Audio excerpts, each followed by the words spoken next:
This is the Swishoes podcast, and it is edits from the forum discussion on humour. In this episode, Steve Fulton, Ovidiu Slimac, Lily Kozlovska, Rajat Mitra, Fiona Revel, Corrado Mazzoni, Armin Scharlach, Nadia Stoikov, Pramod Prasanth and Chris Holmes all provided great insights into humour and its role in business life and life in general. You can read a summary in the show notes. Enjoy the podcast.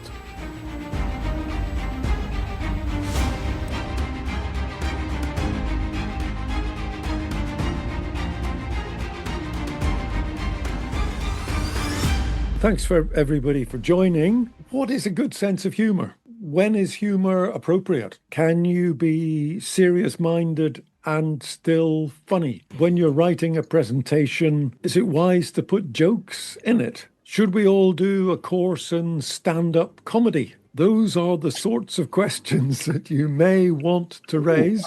In my opinion, humor is a very serious matter, however you look at it. Also, it's mandatory to have a good sense of humor and a good sense of irony on yourself. What is it, Ovidiu? What is a good sense of humour?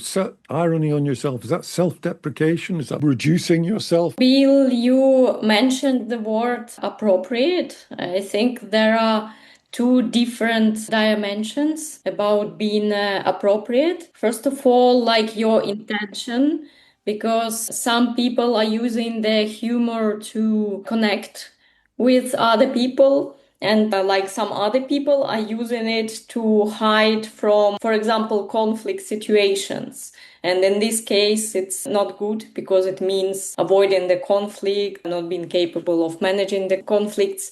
And then in terms of appropriate from other perspective, I think it's about being ethical person in principle. It should happen naturally because if you start controlling your jokes, it may not look natural. For example, when the person presents with the joke, you can buy the attention of the audience. On the other hand, if the joke is bad, the person can lose the reputation. So I would say what means is the purpose of the joke, meaning good intention, and also about being a person who is behaving. We'll go to Rajat, then Fiona, then Corrado. The whole point of humor, it's a big cultural minefield as well. So humor in one country offends the other. So the whole cross-cultural nature of humor, something we need to be careful about. Second point also probably touches on what Lily said, is coming naturally. It's also about authenticity. A number of you know me, and if you ever saw me going through a whole presentation 100% deadpan, it's not going to work, right? So you guys know me pretty damn well. So it's also it's an element of authenticity and also knowing the audience. And as I said, as Ovidiu rightly sent us, so don't be so British about it. So again, the British humor, love it, hate it, it goes both ways. So there's a time and a place. And yesterday, my camera was dead on video calls, but I still had a comment, Rajat, I can still hear your smile. So again, it's part of that authenticity to body language and humor. But no, integral part of my career, would not go anywhere without it. When I tell a joke, it can have the opposite effect, Rajat, and the least said about that, the better. Steve, carry on. I was going to say, I'm at the very start, humour, where does it work? A funeral, very, very sad occasions generally, but I often find a bit of a joke in there at the right time, in the right place, with the right tone, can just help to lift the mood. Fascinating, because I've been at 2 funerals in the last year and heard of another one where everybody said afterwards that the humour was absolutely what made it. Really special, thoughtful, commemorative occasion. Fiona. Coming back to Lily's comment, I agree with Lily's comment that outside work, humour builds connection. However, inside work, it becomes a tool that requires judgment. It's kind of going along with what some people have said already. I think humour is really quite an important human tool that we have. AI doesn't have the same sense of humour, but in business, it carries real weight. For example, I think somebody touched on it a minute ago. A moment of levity can open a room and make the ideas easier to absorb in a presentation, for example, but it can also distract if the stakes are high. Again, somebody else mentioned the different people in the audience. I think in the business context. We're not all British. I'm living in Texas, but I'm British. But our business audiences are mixed, so we have to consider that. And not everybody's going to experience humour in the same way. So my thought really is pretty straightforward. Clarity in business comes first. Humour should support it, but not compete with it. So that's why we need the judgment element. Thank you, Fiona. Corrado. I guess that we touch very interesting point. And then Ovidio also said something very true, and I quote one of my favorite actor, Charlie Chaplin, that said, make people laugh is a serious job. And this is really the sense of how difficult it is just to also have the feeling or the right touch when we start creating the atmosphere, and then we want to transform maybe a sad event in a humor or with humor, or just in something more funny, or just to also start to work a little bit on change the feeling and then build on other emotions. Charlie Chaplin was amongst comedy greats. He worked extremely hard at it, and he did take it seriously. Do you think that we as business people should have formal training in how to tell jokes, how to use humour and comedy to connect with people? Because as I hinted earlier, I've come unstuck a number of times because I'm not a natural joke teller, and they can bomb and they can get me into a lot of trouble. Should people have training in comedy? That's a good question, and honestly, I don't have really the right answer, because probably it depends a little bit on the rules, because humor is, of course, how you communicate, and then you create relations with the people. And then, of course, in the culture that you have in an organization, the bigger it is, you have different cultures, you have different perceptions. I'm from a country where we even struggle just to pronounce humor in the right way, because then we have problem with H, right? So then pronounce an H at the beginning of the word is, we Italians, we have a very different perceptions of the British humor, a different perception of the French culture in different areas. Or as Fiona just mentioned, Texas and United States, each state, right, have probably different. You've also introduced the heavy cultural overlay in humour, but we'll go to Armin and then Pramod. In addition to what we discussed, that jokes can be good or bad, can be appropriate or inappropriate, can be appropriate for the cultural context or not, I think there's an additional element in it, and it comes from research and behavioral science that I came across when I was preparing for this discussion. Being a game theory person, and you might know that behavioral science is actually a subfield of game theory, that hopefully doesn't come as a surprise that I did a little bit of research. There's a very interesting study from three US scientists about risky business when humor increases and decreases status. And what they actually found, what is really important here to distinguish, in my opinion, is that it can boost the perceived competence if it is used by people with an established authority. But it can also really backfire if a joke is coming from someone still proving themselves. This is why it's very important to distinguish who is really telling the joke, and not only what is it the joke.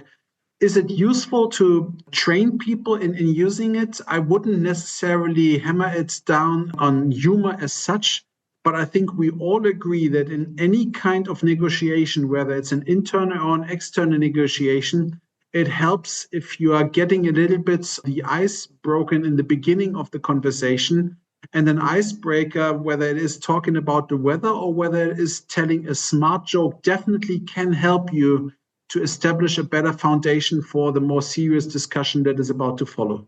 Thanks, Armin. Going to go to Pramod. Three things that jumps out to me. One is how I use humor, or I have seen it being used, is like about kind of a permission, and it can work or not work. For example, a well-timed joke can kind of lower hierarchy in a meeting, like multiple people from different hierarchies sitting together. It helps to kind of open up the meeting for everyone to speak or not. Because in Asia, when I was working in Singapore, it was very difficult for junior people to speak up in meetings when there's a very senior person in the meeting. And then if the senior person basically starts with a joke or a humorous statement, it kind of reduces the stress in the room. So it kind of helps with this permission to speak up, humor helps with that. I think somebody mentioned, right, about using it as a icebreaker. Yeah. So because if you have something very difficult to talk about, using it as an icebreaker helps to get the conversation started. These are all happening at a lower level than culture and so on, because that comes on top of this. But the difficult thing that I've seen with humor is laughing with versus laughing at question, because sometimes some of the topics, and this is where the cultural thing becomes very, very difficult, especially with English humor, for example. So it's a very difficult thing to understand if the humor or the joke is, you're supposed to laugh with someone or laughing at someone. Very often it's not the intent, but it's because of the language barriers, and when we are here in Basel, and sometimes in meetings, not everyone understands English very well. So it's not about English humor per se, okay? It's just about the language part, because it becomes very important to understand that the humor is not at the cost of someone else who could be in the room or may not be in the room, So that becomes a very important thing when we talk about humor, because it's as important as the joke itself. Nadia, you wanted to come in? Very interesting discussion. I just wanted to say that for me, the sense of humor is a measurement of intelligence. How you use the humor, where you use the humor, and how you handle the audience when using the humor shows really who you are, your authenticity, but as well your vulnerability. And the best jokes for me are the ones that you make on yourself and show that you're human, just as the previous speaker talked about it. Because this not only breaks the ice, it creates trust. Humor is, for me, something that we should never forget about. And especially in crisis situations, I had it many times when, let's say, the pressure is so high that, you can cut the air with a knife. Telling a joke or making others laugh relaxes everybody, and then solutions are found immediately because people are distracted from the pressure. And for me, humor is something that you could not go without, even in the darkest moments, and especially in the darkest moments. Lots of really interesting points there. And I want to pick on one, Nadia, because I thought of it in the past, but not as I was building up to this discussion or during it. The relationship between humor and intelligence. Wit is a word that can mean both. And I have met it's occurred to me in the past that the people who've been able to use humor best and most appropriately, that's often been an indicator of high intelligence. Right. And that seems to me to be a whole exactly, angle because, on this that I hadn't thought of.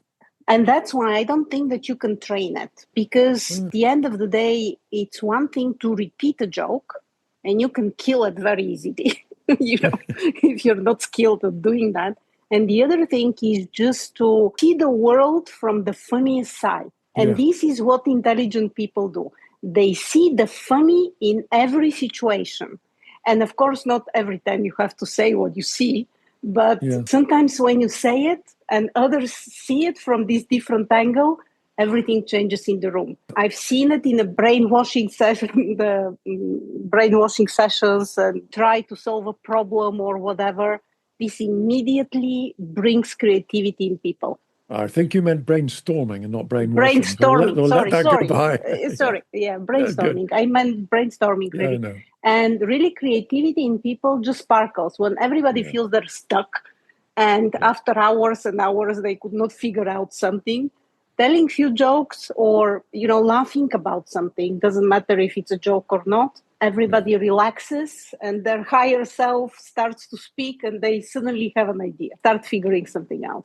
Yeah. It's interesting. To Nadia's point, I wonder whether it's more related to emotional intelligence than intelligence, if you like, in that sense. I think it's more that piece about reading the room, understanding folks, rather than, say, IQ intelligence, if you like, in that regard. But there's probably a couple of things that I was thinking about as folks were talking. I think the training part, I would agree, the only piece that I could see that's close to that is the training that a lot of companies rightly do on, to Stephen's point, about storytelling. And so I think there's an element of that when you're training storytelling where you can be sort of getting people to think about where might you want to think about using humor versus where you would want to absolutely avoid it. Maybe as a flip side to some of the discussion as well, there's the potential obviously for the overuse of humor as well. And I can't remember the name of the archetype, but there's that kind of piece where you can identify a team in terms of who's the hero, who's the victim, and who's the joker. There are people who will overly use humor. There are people where you can look at the use of humor and recognize that it's an effort to deflect from a difficult conversation or, whatever it might be, or avoid a difficult conversation, let's say. And that's not to say that's the wrong thing to do sometimes. I can certainly think, and I'm sure most of us can, of being in teams and situations where there was a lot of sort of humor going on amongst the team in general, sort of loath to use the word banter because in the last few years that's become a dirty word. But I think there's been that element of team bonding. I think somebody talked about that earlier around humor. It's part of how the team identifies itself, certain kind of language that's used, phrases that are used, whatever. Again, the flip side of that is I've seen that then exclude people. And everybody thinks everybody's included until you realize that there's a couple of people maybe are sitting there going, this is not me. It's quite difficult to see that when you're in it. And I've definitely, as I say, I've been part of teams where that's happened, and it's taken somebody to call it out and kind of go, yeah, you know what, this stuff that you're all joking about means nothing to me. And thanks, Chris, because then what you touch is also something that is very connected to what I would like just to bring here. There is a lot of technique in how to make people laugh. So if you want just to learn what are the technical part, especially if you are a comedian or you want just to be an actor, the majority of the time is study what are the different techniques to create emotions on the people. Even a clown that works in a circus then has a lot of technical background. And the first thing that a clown, when perform and enter on the stage, it's quite typical that the first thing that he does is evaluate the audience. He wants us to understand who sits in the audience and what kind of answer he can take from them. And this is the clown technique, meaning that they not really act something that is always the same. They have just a kind of canvas to follow. They just try to feel what is allowed to do based on the audience that they have in front. There are also techniques saying that no more than 3 times repetitions if you want to reinforce a message. All those techniques, Bill, probably are techniques that we can learn in the storytelling. Thank you, Corrado. And Fiona.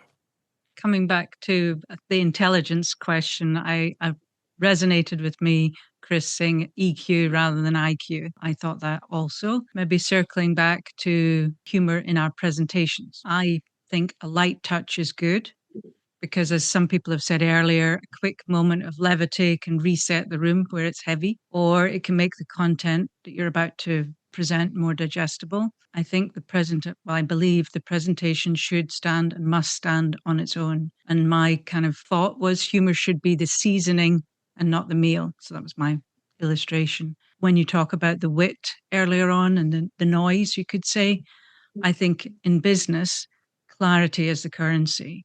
Humor can sharpen a point or it can blur it. And the test I would give is, does the joke illuminate the message? If it doesn't, it's noise. And Armin. Craftsmanship Humor, the English title is, and I highly recommend, it's a short book, The Comic Toolbox, How to Be Funny If You Are Not. So highly recommended. Short reads, super, and it was written by a guy who was working as an author for sitcoms. And the reason why sitcoms are funny is not because they are necessarily always super intelligent people writing the script there, but because they're really leveraging certain tools in a very specific way. And that is something that you can learn whether you're intelligent or not. I think coming to the intelligence points, there can be people funny without being intelligent, but what intelligence allows you is to be more responsive to a certain situation. So coming back for the business application, I think whether you are super intelligent or not, you can leverage humor for icebreakers because that's something you can prepare for. If you are running all of a sudden into an embarrassing situation where humor can actually be your savior to bring you out of that, you better are intelligent in order to come up with something improvised. I'm going to look up Handwerk Humour or whatever it's called. The funniest bit is it's written by a German, Armin. Thank you. Lily. Actually, something you mentioned at the beginning, Bill, about learning how to be a comedian, and then something what Corrado said about the audience made me reminding that I often go to the comedy shows in Switzerland. And usually, if you buy the ticket to the certain comedian who is popular, who is professional, they advertise at least 2 comedians per show. This is a nice observation indeed, because it made me think that there are 3 categories of people. Some people are gifted and they don't need to develop the ability to joke. For some people, they can be taught. For some people, it simply doesn't work, because when the popular comedian performs, usually it's quite good. There are no disadvantages. People are laughing, and it's the matter of being gifted and experience. Then there are the new comedians who are performing, and then I think, oh, that's funny, but they need more experience. That's why they are getting. But several times I witnessed new comedians who didn't read the audience and performed really awful. It was a very awkward 15 minutes when we are joking and trying to look around, see how the audience behaved. And some people even were doing fake laughing because they felt sorry for comedians. Like everything you said and Corrado said made me realizing that indeed maybe there are 3 categories of people: gifted, able to learn how to be comedian, and maybe some people who need to reconsider that. Thank you, Lily. Stephen. I just go back to the point Fiona made, I think, where it was, I think what she said was, if you get it wrong, humour can be in the noise of the message. And I thought, oh, she's right there. But actually, I think it could be even worse, couldn't it? If you actually use a line and it bombs in the actual business context, worse than being in the noise, it could actually take away from all the rest of your message. I was thinking about it on a more positive side. If a room and there's sort of presentation 1, 2, 3, and 4, and I'm doing number 3, and I can put in a few little jokes and one-liners that sort of make it memorable, and I do it carefully reading the room, and I do it at the right time with the right tone, can help to make my story stand out from the others, which I think is a positive. But then on a different topic, I'm going to ask the group here a sort of question. So I come from the UK, and I speak English very well. And like Bill, I come from Belfast. And if I wanted to send somebody out, not on a business and training course, but just out into the world to learn about humour, I would send them to a pub near the docks in Belfast or near the docks in, let's say, Liverpool, because you get some really, really funny people in there who understand the tone and the timing and the audience. And I was then thinking, if I was in the US, where would I go to find natural comics? Or worse than that, if I was in Switzerland and if I spoke Swiss German, where would I find comedians in their sort of natural habitat? In Switzerland, you would find it in the cliques. The comedy poetry that is written in the cliques around Fastnacht, as an example, here in Basel, is very witty. So yeah, but you're right. It made me think as well about, well, where else would I go? I'm not sure. Probably in the pubs, I guess. But yeah. Interesting that you raised Belfast and Liverpool docks. Famously deprived in the past, where people had to survive through humour in order to live and be respected. And that's another role of humour. I think you'd add Glasgow to that as well, I think, probably. Glasgow. And Newcastle, but yeah. Yes. But then thinking about the US, I go there quite often. And I don't really see too much humor there. And I was thinking, is that because people are scared of being sued? And if you use a one-liner and it's got in a business context, especially, and it has some word in there that might be offensive in Alabama, am I going to find myself getting fired? I just don't know. Fiona, your adopted country. I would say no, I don't feel at risk of being fired because I've used humour. I think it's similar to what you have in the other parts of the world where you have comedy club. But I would say for my humour, most of it I get on YouTube. So then I select what I want to view. But yeah, friends of ours and associates go to comedy clubs. I wouldn't necessarily say pubs or bars are as popular. Depends where you are. Corrado. Just a short one, that is a humor at the time of the politically correct. Because there is an evolution, and then of course, if you check on YouTube, you can find many nice jokes or sketch from 70s, 80s, and then you will immediately notice that they say and they joke about things that today are not allowed to bring on television or to use to make jokes.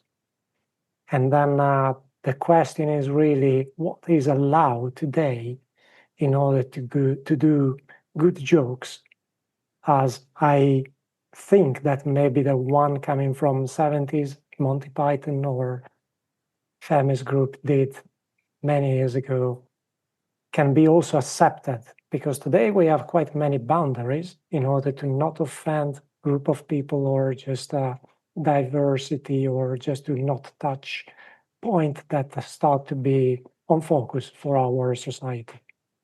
Yeah. I think, Pramod, you've got your hand up. Before I go to you, doesn't this bring us straight back to emotional intelligence, or even just intelligence, the ability to be able to read the culture, the situation, what's appropriate, what isn't, even what's not written down, but what is in the ether, what you sense from the people around you. That's a very powerful thing, Corrado. Pramod. I just wanted to reply to this question, right, about why these jokes from 70s and 60s or even 80s are not accepted now. It goes back to what I was saying at the beginning, right? The jokes about are you laughing with someone or laughing at someone? That question. So if you look at some of the language that were used in the early jokes, there was a problem there. The jokes were interesting. They need to be rewritten in a way, I guess. There were problematic statements in those jokes from, sometimes some of those movies that I watch, Monty Python is a good one. Sometimes it's cringe when I watch them now. Or, for example, like the S Minister series, right? That was very different from Monty Python, for example. The kind of language used and so on. So I think there is something there about the language that were used. I think the problem is being politically correct. Sometimes you tend to overcorrect.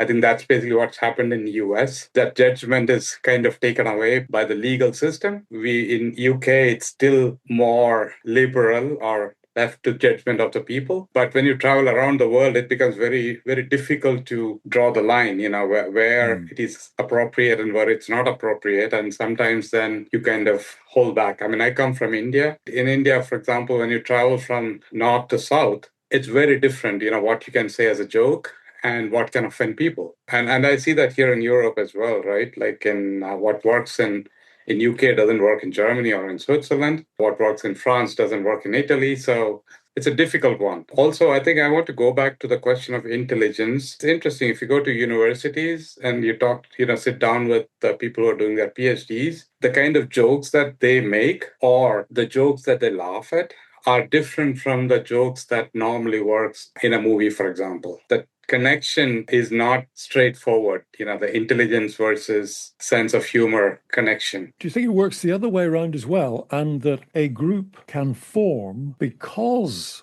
of their sense of humor? Not that they start sharing it afterwards, but the sense of humor brings them together, excludes others, and that group is actually based on the shared sense of humor. It very, very much happens, and I've seen that happen here in Switzerland, in Zurich, and in Basel. So some of my friend groups who are from like ETH or University of Basel, the kind of jokes that goes in that circle is very different from some other groups that I'm part of. Very different. The movies that evoke the sense or emotion of humor are very different. Stephen and then Fiona. Method of delivery. I once, on my very first trip to Japan on their business, it was 2004.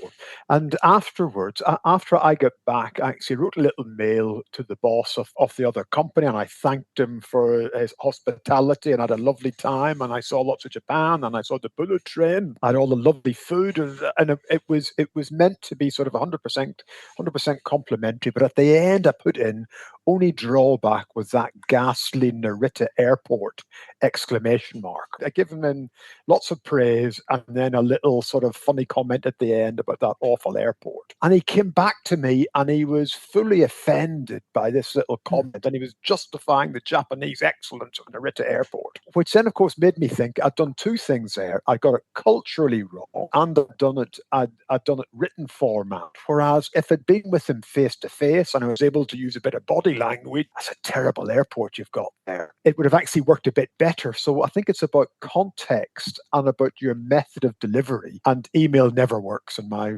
having learned and got my actual fingers burned that time, I never do it in a written format.